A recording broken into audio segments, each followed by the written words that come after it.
EHOVE works with my work-life balance by allowing me to still have a job while pursuing my education to step into the new career after school. A typical day is broken up in between academic coursework, and then we can go into the skills lab and implement what we had learned in those academics into skills.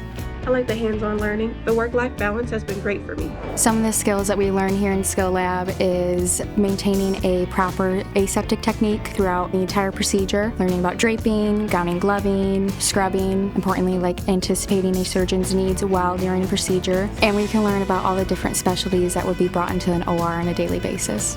Mason here is setting up her back table. She's putting her instruments on her Mayo stand that she's going to use throughout the procedure. My favorite part has been learning the academic courses, implementing them into the skill labs, and then being an integral part in the OR. And there's a couple different pathways. You can do the full-time program, which is 10 months, or there is a part-time program, which is 16 months, and that one is only 3 days a week. What are you guys doing over here? We are practicing camera holding and instrument holding for laparoscopic procedures. Some of the areas that you can work at after graduation would be places like hospitals or smaller areas like surgery centers. I now feel familiar in the OR, and I'm ready to put those skills to work. You should come to EHOVE to further your career. Your future, your career.